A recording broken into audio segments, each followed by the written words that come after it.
We are calling for the lifting of the blockades at once, please. That is what we're calling for as mothers. We don't know what food to give our children. The pot is empty. We have nothing. We are dying of hunger here in La Paz. We have been kidnapped. What are they, government and protesters, going to talk about? The only thing these people want is to remove the democratically elected president. They want to oust him. That is the only thing they want. These criminals who are blockading, don't want dialogue. What is the president going to do with such a situation? Nothing, absolutely nothing. Amid growing fears of a possible Cuba-linked regional escalation, Bolivia has now been gripped by deadly anti-government protests that are rapidly spiraling into one of the country's worst political crises in years.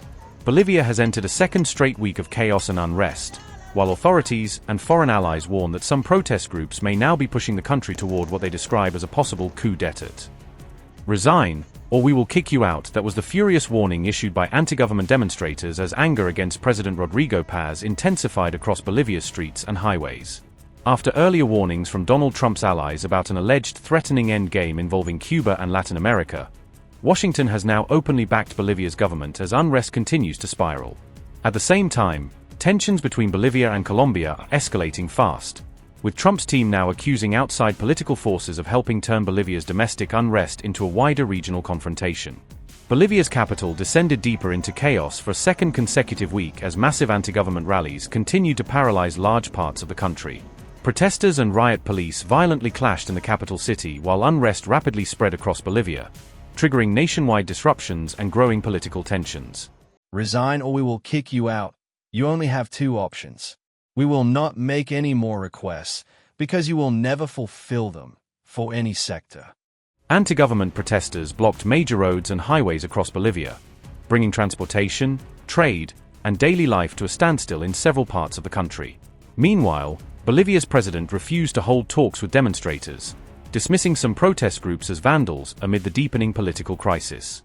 What are they, government and protesters, going to talk about? The only thing these people want is to remove the democratically elected president. They want to oust him.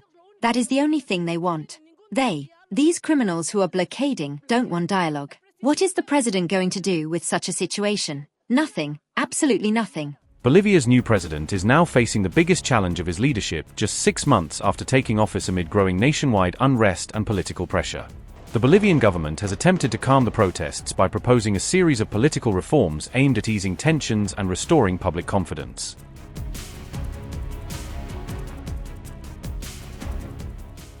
Reports say Bolivia is currently facing its worst economic crisis in nearly 4 decades as public frustration continues to intensify across the country. Fuel shortages, a worsening dollar crisis, and rising inflation have severely damaged Bolivia's economy, increasing pressure on both businesses and ordinary citizens. Protesters are now demanding that the government roll back austerity measures introduced during the economic turmoil, accusing leaders of worsening the crisis. Demonstrators have blamed soaring living costs and economic hardship for the escalating unrest that has spread across multiple regions of Bolivia. At the same time, calls for President Paz Pereira's resignation have continued to grow louder as anger against the government deepens nationwide.